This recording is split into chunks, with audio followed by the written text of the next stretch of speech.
হাজারো ব্যথা বেদনার পরে ফিরে আসনি তুমি আপন ঘরে। দিনের আলো তুমি ছড়িয়ে দিতে চলে গেলে মদিনায় মক্কা ছেড়ে। তোমাকে আমি 5টা জিনিস দান করি। ওয়াজআলা লাকুমুস সামআ ওয়াল আবসারা ওয়াল আফইদা ইলা আখির আয়াত। শ্রবণ শক্তি, দর্শন শক্তি, বাক শক্তি, আঁকের শক্তি আর ঘ্রাণ শক্তি, এই 5টা আমি আল্লাহ দান করি মায়ের। তোমাকে তৈরি করার জন্য 8 5 13টা জিনিস এক হয়ে যায়, তখন আস্তে করে মায়ের পেট থেকে নিয়ে আসার ব্যবস্থা করি। আল্লাহু আখরাজাকুম মিন বুতুনি উম্মাহাতিকুম, মায়ের পেট থেকে বের করার দায়িত্ব আমি আল্লাহর। এখন অধিকাংশ মেয়েরা এই দায়িত্বটা দিয়েছে ডাক্তারকে। এই স্টেজে যারা বসে আছে তাকান তো, এদের একটার মাকেও সিজার করা লিখেছে। এই কথা বলছেন এখানে আমি সহজ, এই কয়টা আছে তাকান, একটার মাকেও তো সিজার করা লাগলো না। আর এখন যারা আছে 100টা প্রায় 80টা সিজার ছাড়া হচ্ছে না। কারণ এই লোকটার মায়ের বিশ্বাস ছিল আল্লাহর উপরে যে পরিমাণ, এখন এদের বিশ্বাস, ওই বিশ্বাসটা দাঁড়িয়েছে ডাক্তারের উপরে। সন্তান পেটে আসতে দেরি, স্বামীকে বারবার নিয়ে চলো কোথায়? ক্লিনিকে। কেন? দেখা লাগবে পেটে জন্ডিস না লেডিস। 10 মাস 10 দিনে মনে হয় 4-5 বার করে আল্ট্রাসাউন্ড করে। বিশ্বাসটা আল্লাহর উপরে একেবারে ছেড়ে দিয়ে করে, ওর মাও করে, বাবাও করে। এমনও শাশুড়ি আছে বলেন না, আমার মেয়ে, আমার জাদুর কষ্ট হবে, সময় হওয়ার আগেই নিয়ে চলো। আল্লাহ বলেন ঠিক আছে যা। সে বীর্য থেকে শুরু করে এ পর্যন্ত নিয়ে আসলাম, এখন আমি বের করার রাস্তা তৈরি করে পারবো না, জাতরে দিয়ে দিলাম। সম্মানিতা শাশুড়ি যারা আছেন, আমি যেহেতু নিজে বক্তব্য, এটা আবার রেকর্ড হচ্ছে না তো, তো সমস্যায় পড়া না, সত্য যেহেতু বলছি। শাশুড়ি যারা আছেন এত চাপ দিয়েন না। আপনার মেয়ের ওই সন্তানটা তৈরি করা যদি সেই বীর্য থেকে শুরু করে পর্যন্ত আল্লাহ সব পারে, যে 13টা জিনিস কেউ তো দেয়নি, আল্লাহ নিজে দিয়েছেন। আল্লাহ নিজেই ঘোষণা দিচ্ছেন আমি নিজে বের করে আনার দায়িত্ব নিলাম। অথচ স্বামী অনেকে চায় যে আমার স্ত্রীর সন্তানটা নরমালে হোক, শুধু শাশুড়ির কারণে অনেকে পারে না। আমি কি বেশি বলে ফেললাম? শাশুড়ি যারা আছে, আমার মনে হয় আগামী বছর আমার নাম শুনলে বদবা করবে যে হুজুর মরুক না। আপনি সিজার করে আপনার মেয়েটাকে সংসার করার অনুপযোগী করে দিয়েছেন, আপনি হয়তো টের পাচ্ছেন না, বাস্তবতা বোঝে। কিছুদিন পরে আপনার এই জামাই, যখন মেয়ের জামাই অন্য জায়গায় একটু ওকি ঝুঁকি মারবে, লাইন করবে, তখন আপনি বরদোয়া দেবেন। আপনি তো নষ্ট করে দিয়েছেন।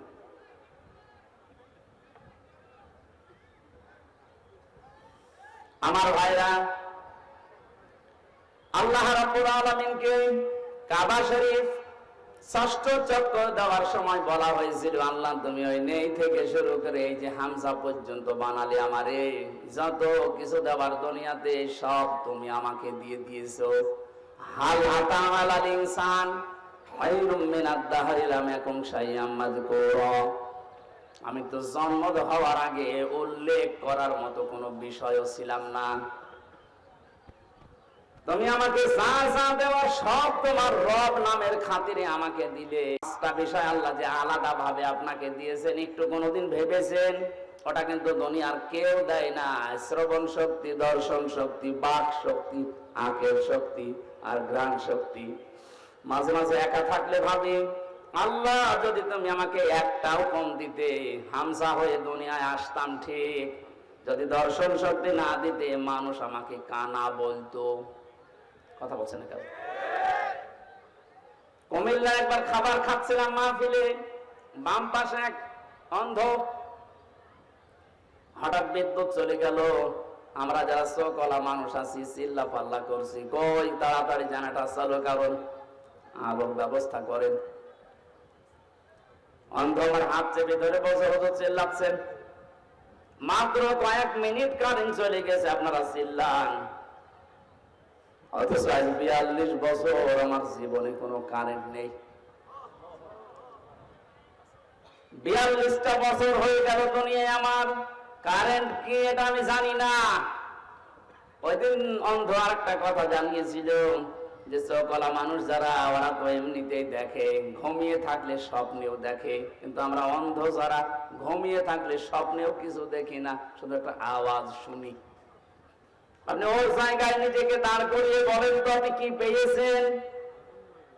জীবনে কিছুই যদি না পেয়ে থাকেন, শুধু চোখ দুইটার কারণেও তো সেজদা দেওয়া যায়। কথা বলে না কেন? জামাত ইসলামের যিনি আমির এখন ডাক্তার শফিকুর রহমান, ওনার সাথে জেলখানায় আমি ছিলাম, এক রুমে দেখেছি মাঝে মাঝে উনি সেজদা দিত শুধু এইটার দিকে তাকিয়ে। বুড়া মানুষ, মুরব্বী মানুষ, 65 বছরের বয়স, সারাদিন আদালতে থাকার পরে যখন আসতেন রাত 8টা, 8:30, 9টায়, কিছুক্ষণ নামাজ আদায় করার পরে সেজদায় পড়ে যেতেন। এক সেজদায় 45 মিনিট, 1 ঘন্টা, 1.5 ঘন্টা পড়ে আছে। আমি যুবক মানুষ, এশার নামাজ পড়ে ঘুমিয়ে দেয়, 2 ঘন্টা 2.5 ঘন্টা পরে ঘুম ভেঙে দেখি পড়ে আছে সেজদায়। কি স্যার সেজদা দিচ্ছেন? হামজা, যে চোখ দুইটা আল্লাহ দিয়েছে, নিয়ামত যদি সারা রাত সেজদায় থাকি আদায় হবে না।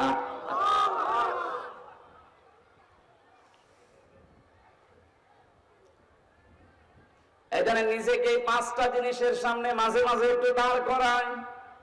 আল্লাহ পাক যে নিজের দায়িত্ব নিয়ে আমাকে দিলেন, একটাও যদি কম দিতেন, আপনি নিজের দিকে ভাবিয়ে বলেন, উনি আজ টিয়নো হয়ে ওসি হয়ে বসে আছে, অন্ধ হলে দায়িত্ব দিত সরকার।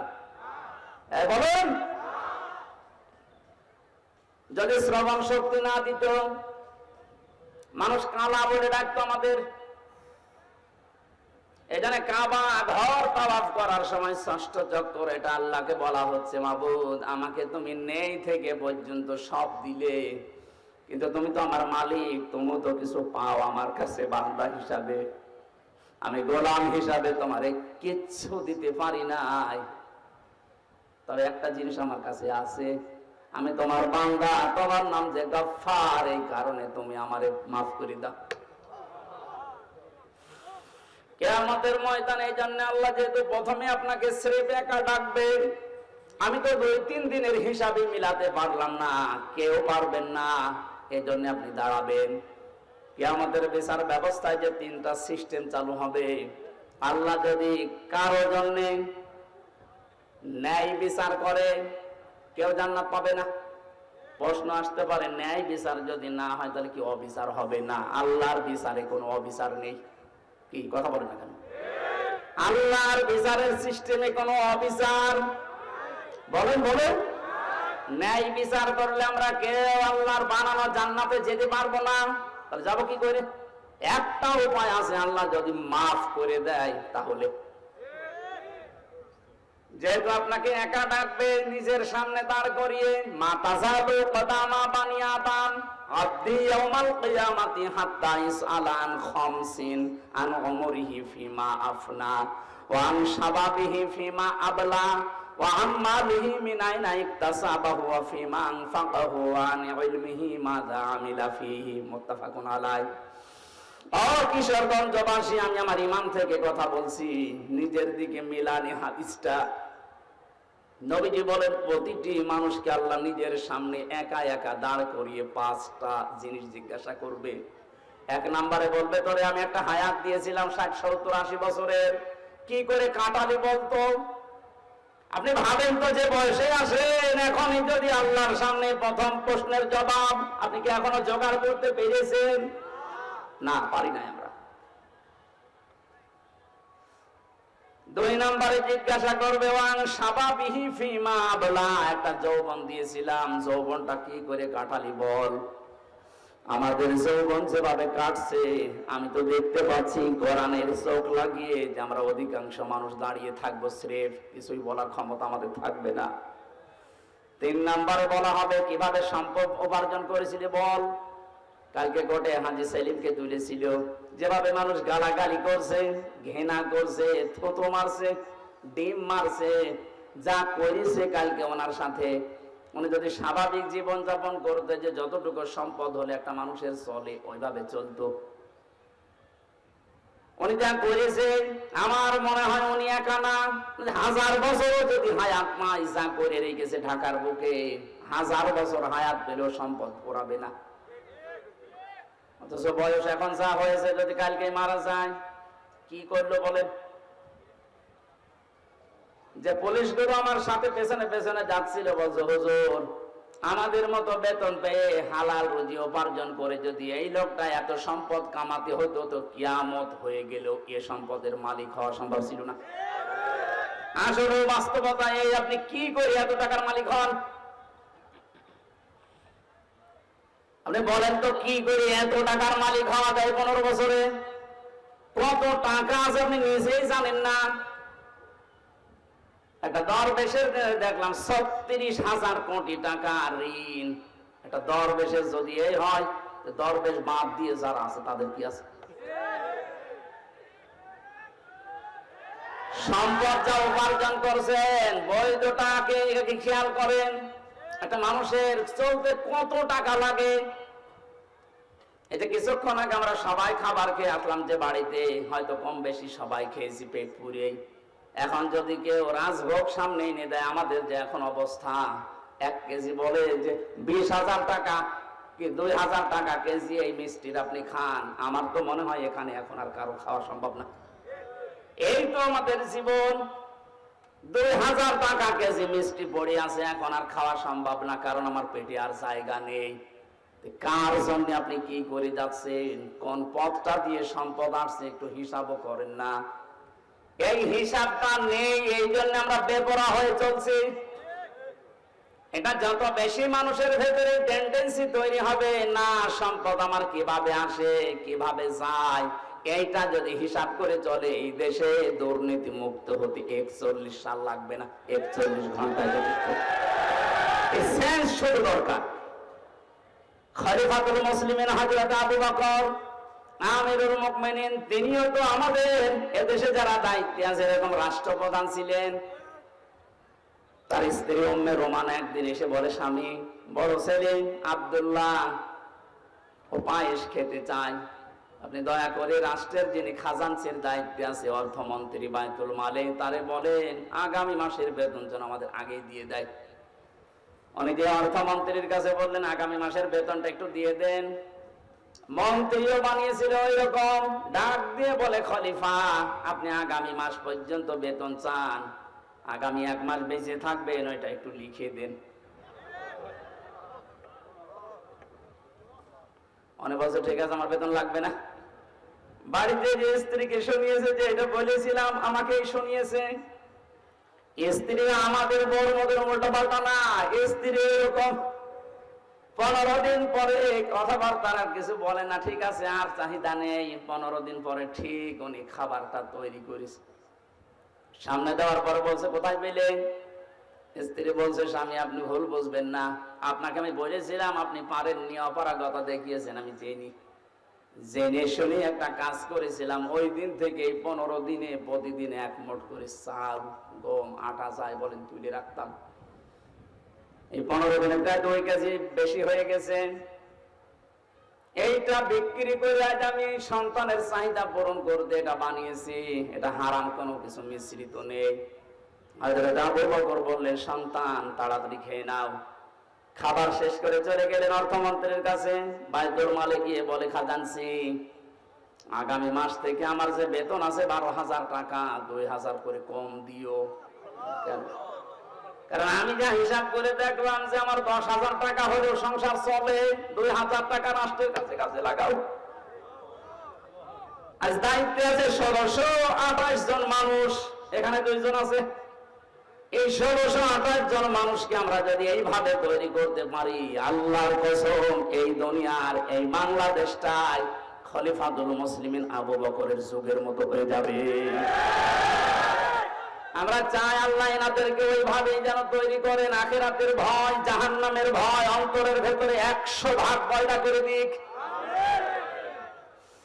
5 নম্বরে আল্লাহ জিজ্ঞাসা করবে, ওই ওয়ানি ইলমিহি মাযা আমিলা ফি, যতটুকু জানতি তার কতটুকু মানতি এটা বল। এইটা বড় কঠিন প্রশ্ন। এখানে কে জানে না ঘুষ খাওয়া নিষেধ, কে জানে না সুদ খাওয়া নিষেধ, মানুষের উপরে জুলুম করা নিষেধ, কে জানে না? এই যে জানার পরেও আপনি মানেন নাই, জানার পরে যারা মানে না ওরা আল্লাহর কাছে জালেম। কি আপনি না জেনে ভুল করেছেন, ওটা আল্লাহ মাফ করে দিলে দিতে পারে, কিন্তু জানার পরে কেউ যদি না মানে ও কিন্তু আল্লাহর দরবারে জালেম। জালেমের যতগুলো আয়াত আল্লাহ কোরআনে দিয়েছে আমার কাছে ভয়ঙ্কর মনে হয় সূরা শূরার 42 নম্বর আয়াতটা, ইন্নামাস সাবিলু আলাল্লাযীনা ইয়াযলিমুনান নাস ইলা আখিরি আয়াত। সূরা শূরা 42 নম্বর আয়াত, 25 নম্বর পারার 6 নম্বর পৃষ্ঠার 13 নম্বর লাইনে আছে। এটা ইবনে কাসিরে আছে তাফসিরে। আল্লাহ পাক বলেন, আমি নিজে কেস করব, মামলা দেব তাদের বিরুদ্ধে যারা মানুষ হয়ে মানুষের উপরে জুলুম করে। আয়াতটা পড়ার পরে আমার মনে হয় বাংলাদেশে আমরা হাজারো মানুষ আল্লাহর মামলার আসামি। মেপে দিচ্ছে, আর ওই যে কি দিয়ে মেপে দিত, কোটা দিয়ে, প্রত্যেকটা একটু করে কম দেয়, কিছু বললাম না।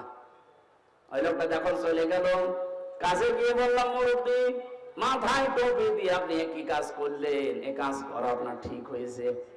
কিছু কথা বলার পরে আমার ধমক দিয়ে বলছে, বেশি বোঝো। টুপিটা খুলে ফেলে দিল, পকেট থেকে একটা সাদা টুপি বের করে বলছে, এটা আমার নামাজ পড়া টুপি, আর ওটা তেল বেচা টুপি। বলেন তো কোথায় আছে?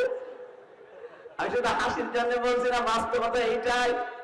ওই যে নামাজে স্মরণ করেছিল যে টুপিটা মাথায় দিয়ে, ওই টুপিটা মাথায় দিয়ে যদি ওর কর্মজীবনে আল্লাহকে স্মরণ করতো, প্রতিবার একটু একটু করে কম দিতে পারতো।